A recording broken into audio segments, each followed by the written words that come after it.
ओम श्री सिद्धभैरवाय नमः. बघा आपलं काय चालू आहे, उत्सव. गणपती गेले, आता पितृपंधरवाडा गेला, आयवनवमी गेली. आता काय शक्ती उपासना. बघा आता हे जे जग आहे ना, जगाची उत्पत्ती कशी झाली? पहिली शक्ती, आणि शक्तीपासून कोण झालं? शिव झाला. शिवापासून कोण झालं? विष्णू झाला. विष्णूपासून कोण झाला? ब्रह्मा झाला. आणि ब्रह्म्यापासून ही सृष्टीची उत्पत्ती झाली. मेन कोण आहे? शक्ती. आणि मग काही करण्याकरता काय करायला पाहिजे? शक्ती उपासना. आता आपण जगाची उत्पत्ती जेव्हा कोणीकडे गेली, पण आपली उत्पत्ती कोणापासून झाली? शक्तीपासून झाली, आईपासून झाली. आई नसती तर आपण काय आभाळातून पडलो असतो का? मग पहिली कोण? शक्ती, आई. आणि आपण जगलो कशा हो? या पृथ्वी मातेवर. अन्न काय खातो? पृथ्वीवरलं. राहतो कुठं? पृथ्वीवर. मग ही शक्ती आपली आई शक्ती आणि पृथ्वी माता शक्ती, या तीन शक्ती आहेत. आणि मग तिची काय करायची? उपासना करायची. आता याच्यामध्ये आहे ना, अध्यात्म आहे, याच्यामध्ये विज्ञान आहे. आणि आज चालू परिस्थिती. आता ज्या वेळेला पांडवांना युद्ध करायचं होतं, कोणाशी? कौरवांशी. त्यावेळेला त्यांना काय सांगितलं? शक्ती उपासना करा. त्यांनी 10 दिवस शक्ती उपासना केली. राम स्वतः देव होता, तरी रामाला 10 दिवस कोणाची उपासना करावी लागली? शक्ती उपासना करावी लागली. आणि मग 10व्या दिवशी काय मारला जातो? रावण मारला जातो.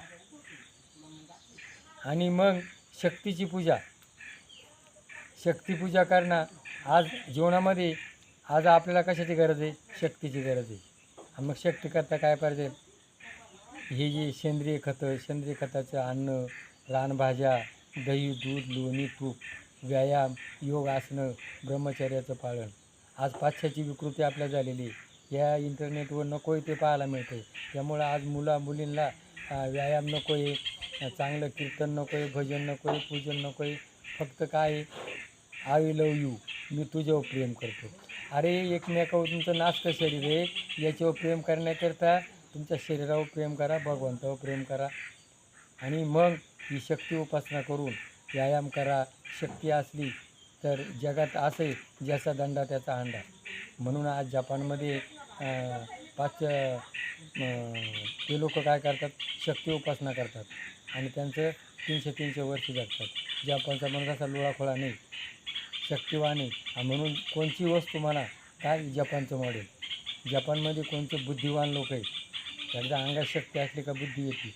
आज याच्या अंगात शक्तीच नाही. आज तरुण आहे ना, तरुण राहिलाच नाही. आहेत 50% लयाला गेले. आणि म्हणून काय करायला पाहिजे? शक्ती उपासना करायला पाहिजे. आणि मग आपण काय करतो? ही शक्ती उपासना करण्याकरता हा घट मांडतो. आता तो घट मांडतो, त्याच्यावर काय असते? पळसाचे पानं, पत्रवळी. त्याच्यावर काय असते? माती, वारुळाची माती. आणि त्याच्यावर मडकं. त्या मडक्यात पाणी, ते पाणी पाझरतं. आणि ते 7 प्रकारचं धान्य उगवलं जातं. त्याला कोंब येतात. म्हणजे त्याला कोणती माळ घालतात? याची खुरासण्याची. म्हणजे खुरासण्याचं जे तेल आहे, हृदयाला बळवर्धक आहे. पूर्वीच्या लोकांचे जर काय हातपाय मोडले, कोणी कापलं, त्याच्यावर काय बांधायचे? खुरासण्याचं तेल बांधायचे. जर बैलाचं शिंग जर मोडलं, त्याच्यावर खुरासण्याचं तेल बांधायचे. आणि ते लोक शक्तिवान होते. ते काचा वापर करायचे? खुरासण्याचे. म्हणून त्यांनी तेच फुलं घेतले का या खुरासण्याचा वापर करा. आणि मग तुमच्या शरीराला अनेक रोगाच्या व्याधीतून वाचायचं असेल तर ते अंकुर आहे. गव्हाचे अंकुर जर खाल्ले, कॅन्सरसारखे रोग बरे होतात. आणि मग हे अंकुर खा. मडक्यात अन्न शिजवा, मडक्यातलं पाणी प्या. मडकं हे फ्रीज आहे. पण आपण आज फ्रीज आणलं, आणि या करोनामध्ये लोक फ्रीजपासूनही बाजूला गेले. म्हणून जुनं ते सोनं. मग फ्रीजचा वापराऐवजी मडकं हे मडक्यातलं पाणी प्या, मडक्यातलं अन्न खा, मडक्यामध्ये तुमचं एक अंकुर खा. आणि मग शेवटच्या दिवशी काय करतात, रावण मारला जातो आणि मग काय शीत सोनं घ्या आणि सोन्यासारखं राहा. सोन्यासारखं म्हणजे आजच्या माणसाला किंमत नाही राहिली. आज जगामध्ये कुठेही जरी गेलं तर सोन्याची किंमत काय सारखीच असते, ती कमी जास्त होत नाही. पण माणसाची किंमत काय होती, कमी जास्त होती. का? त्याच्या वागणुकीमुळं, त्याच्या राहणीमानामुळं, त्याच्या व्यवसायामुळं. म्हणून माणसाला किंमत यायची असेल तर मग उपदेश काय करायचा, तू शीत सोनं घ्या. अजून त्याच्यामध्ये काय असतं, एकमेकाचं भांडणं झालेलं असतात, वैर झालेलं असतं आणि मग एकमेकाला भेटायचं असतं. पण ह्या निमित्तानं का होईना दसऱ्याच्या माध्यमातून एकमेकाला भेटलं जातं. शीत सोनं घ्या, सोन्यासारखं. हे शिदाचं झाड जे आहे ना, हे पित्तशमक, पित्तपापडी. त्याचं अंगावर जर काही पित्त उठलं, गांधी आल्या, तर त्या शिदाची पानं उकळून जर पिले आणि त्याचं त्या चौरानं जर अंग घसलं, म्हणून आपल्याला हे पोळ्याच्या टायमाला बैलांना ते चौरं वापरतात.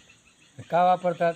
बैलांना कोणता रोग होऊ नये, त्यांचे जंतू मरून जावा, म्हणून आपले जुने लोक किती हुशार होते, ज्ञानी होते. आज या विज्ञान युगामध्ये आपण स्वतःला शहाणं समजलं, पण आपल्या जुन्या लोकांनी आपल्याकरता काय लिहून ठेवली, गीता, भागवत, ज्ञानेश्वरी, दासबोध, तुकारामाचा गाथा. पण आपण त्याच्यापासून दुरावलो, त्याच्यापासून लांब गेलो आणि पाश्चात्य विचार घेऊन आपण आपली संस्कृती लयाला लावली. म्हणून जर आपल्याला जगायचं असेल तर आपण काय करा, शक्ती उपासना करा. 9 दिवस उपवास धरा. उपवास धरायला काय असतं, जे जुनं अन्न आहे, पोटातले अनेक विकार आहे ते नाहीसे होतात. 9 दिवस उपवास घ्यायला धरल्यानंतर आपले उपवास, आपलं अन्न पोटात पचलं जातं. म्हणून शक्ती करता उपवास धरा, आरोग्य सांभाळा आणि आपल्या जीवनाचं कल्याण करून घ्या. जय भैरवनाथ महाराज जय.